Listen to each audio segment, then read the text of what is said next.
Q&A. Here we go. First question, talking about my rowing time splits. Why am I so much faster in the middle of a warm-up versus just starting out? So rowing time splits, what this person means is that basically as you every pull on the rower, it's going to populate with a time, and basically that is how, like, your pace based on that one pull relative to 500 meters. So it's one of those deals where you first come in, sit down, do some rowing, it populates with a certain time, you do the rest of your warm-up or training, and then you start going again, and the same perceived output is significantly faster. That is related directly to your nervous system. Nervous system being, we have parasympathetic, which is like what allows you to sleep and downregulate. Sympathetic, which is like how your focus comes in, your body, heart rate goes up, blood pressure goes up, like you're ready to pounce essentially. And you have moved from parasympathetic more towards sympathetic, and that's why you have a better output. Are you afraid that tracking calories will lead to issues with food? Not tracking calories is probably what led to your issues with food. That being said, it's just data. So you are collecting data. Without tracking, you have no idea where you're at. So it's literally making an educated guess, and those educated guesses and or lifestyle habits got you to where you are right now. That being said, if you do have true disordered eating disorders, then I would stay away from tracking food, because it's about having a good relationship with eating and not viewing food in that light. But if you're anybody that doesn't, then tracking definitely does inform your decisions, and it allows you to basically just have a better idea as to what you're taking in and how much. This flows well into the next question. What are your thoughts on intuitive eating versus tracking macros? Intuitive eating is basically just eating without quantifying things or tracking things, where tracking macros is like having certain parameters that you're trying to attain for total calories, protein, maybe carbs and fat. It's really hard to be intuitive without having tracked. Usually though, you can track and that informs your decisions to be intuitive going forward. So personally for me, about twice a year, I will track my food for 2 weeks to a month, maybe 6 weeks. And what that does is it just reforms the idea as to like, this is how much food I need to maintain the body weight I have or lose the body weight that, lose the body fat that I've gained. And it's one of those things where it reshapes my view. So I would say that tracking your food is basically what allows you to intuitively eat the way that you would want to. Ultimately, I would say the goal is to have intuitive eating is what you run, and your weight basically stays where you want it. And you understand the correlation between eating a little bit more is going to allow you to build muscle mass or gain some body weight if you're not body fat if you're not training. Eating your maintenance calories is going to keep you at the same weight, and eating in a calorie deficit, you're going to lose body fat, and that's basically how that's going to operate. And you'll know that because you're informed from tracking your food. What is your favorite adventure days? Locally speaking, what is favorite?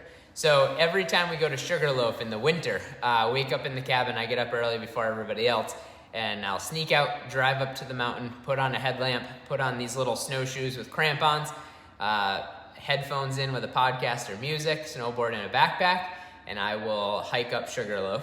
It takes about 45 minutes, 50 minutes. And then this is in the dark, so you have your little light in front of you and you can just basically see the snow as to where you're going. And then you watch the sky get lighter and lighter as you get towards the summit. And then I always bring a thermos of coffee, sit on the summit alone. Sometimes I'll do this with friends. More often than not, I'm alone. And I just sit there drinking coffee, watching the sun come up. It's amazing. Then you get to bomb down. And you're, again, solo on the mountain, making huge turns down the mountain. And then you're back to have breakfast as everybody else is waking up at the cabin. So that combined with then driving home on the same day and getting in the ocean for a surf. Those 2 sport days they really fill me up. I'm injured and really mentally spinning. Thoughts? That's super common thinking. But the biggest thing I would say is focus on what is in your control and what versus what you can't do as a result of your injury. To relate to me right now, I'm dealing with a nagging calf issue that happened a week and a half ago on a movement that I've done a zillion times. Like, it's nothing that I would even deem stressful, and for some reason it tweaks my calf, and my calf is annoyingly bothering me. My wife's about ready to murder me. But it's one of those things where shaping what you can do really does help to refocus you into a positive light. So this is a good opportunity for me to now work on the upper body strength work that I don't like doing as much as the lower body. This is an opportunity to work on my mobility of my ankles, my knees, my hips. So as my calf recovers, all of a sudden I'm gonna come back exponentially more durable, and it'll be harder for me to get injured because I'm gonna be more resilient from the work I did while I was injured because I couldn't do something else.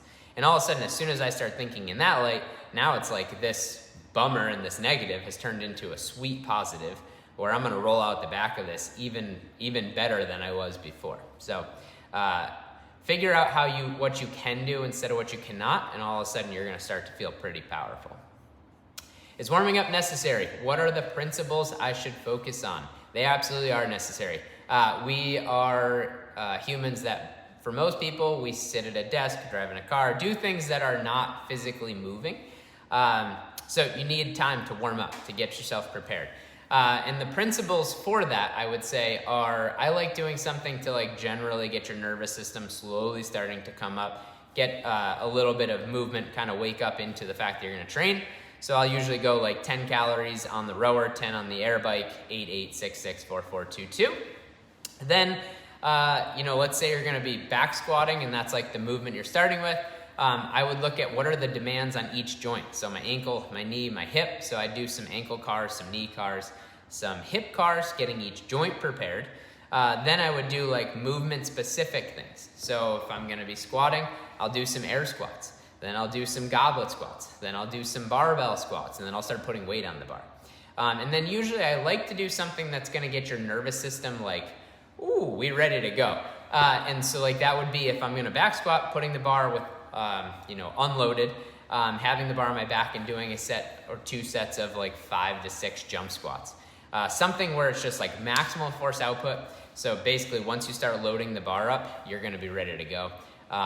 To that point, I have the best squat days I've had, the most weight I've been able to move have been where I've dedicated a little bit of time to making sure my nervous system's ready.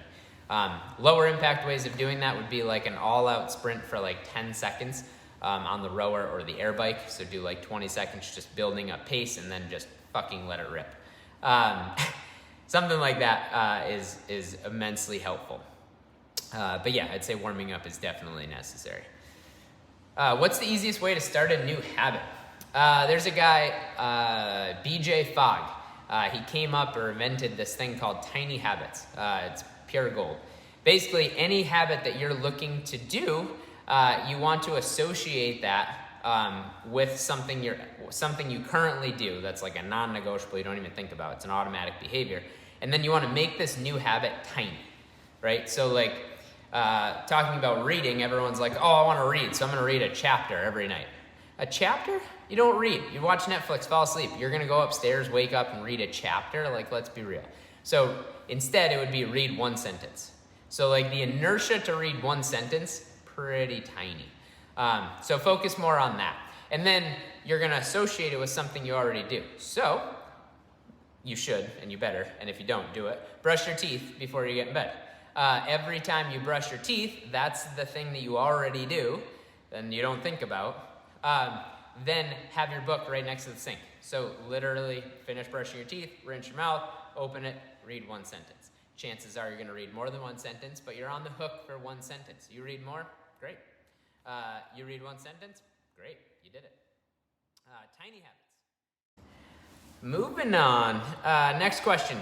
If I have a rushed morning, I get anxious and stressed, and then my day begins to spin. I won't train or eat well. I self-sabotage. Any thoughts on stopping this pattern? Yeah, and I have something that we go over often in the School of Life, and basically it's called nervous system resets. And the whole idea is that often we get stuck in these patterns and these loops where we do these things over and over and over, and all of a sudden you can't get out of that loop that you're currently in. So nervous system resets is a way to you create a list for you of things that help to regulate you, get you out of what you're doing, or just simply hit pause. Like it removes you from the emotion of the situation you're currently in. So for me, I have a list of 4 things. The first one's take a mindful breath, like literally take one breath. So if I'm starting to spin, and I'm aware of this, I'll take one mindful breath. I take like a 5-second inhale, hold my breath a little bit, 5, 6, 7 second exhale, hold my breath a little bit, then I can go back to freaking out. Often that one breath though helps to reshape what's going on and helps me focus. I have a song that I'll listen to.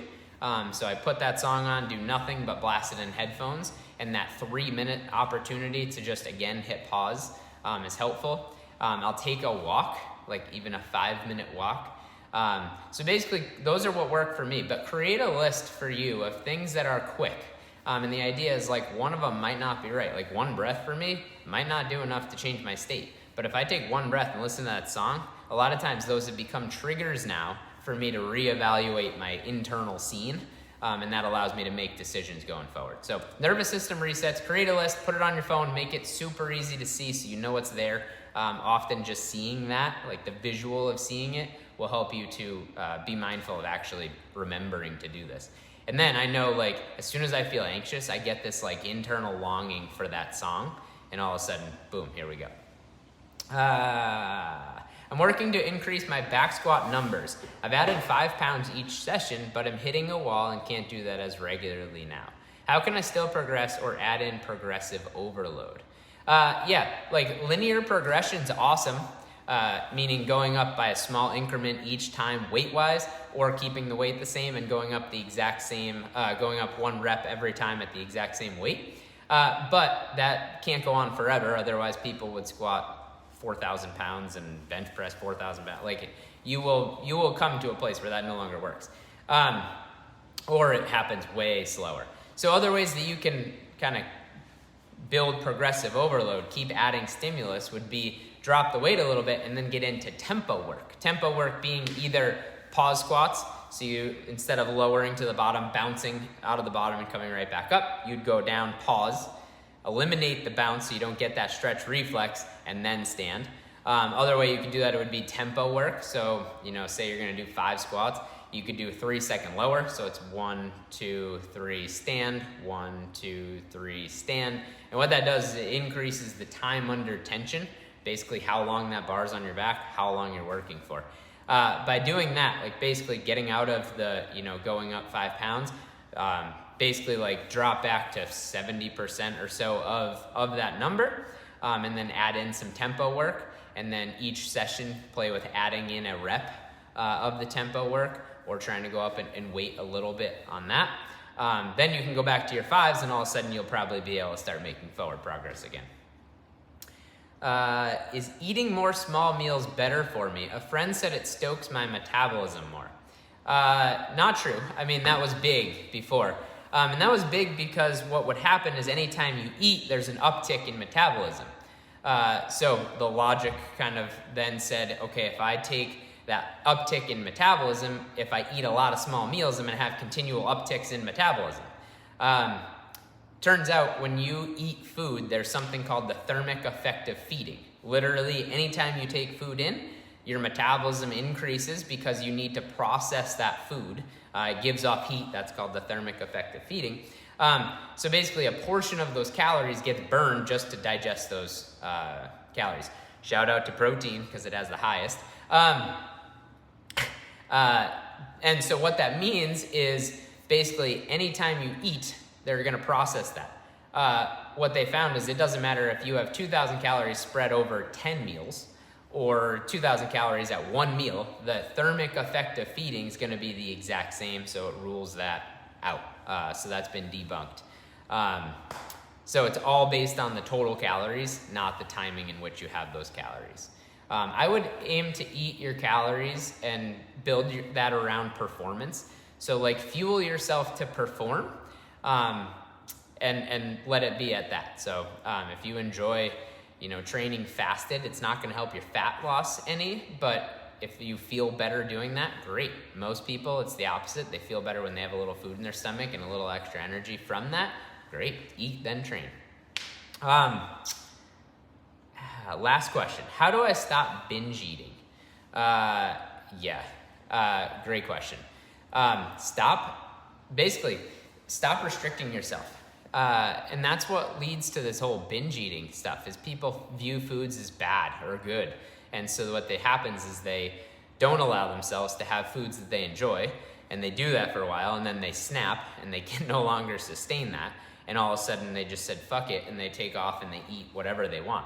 And then this whole cycle builds, because what happens is you have this time where you go off and you say, F it, and here we go. And then what happens is, in your mind, you're going to go back to that restricted eating where you can't have foods anymore that you like, and life has to be miserable and all of that stuff. So what happens is you're like, well, I might as well send it and get it in now while I can. Cool, except all you're doing now is promoting this shitty pattern where you're just going from gnarly restriction to now you're like living it up, to gnarly restriction to living it up.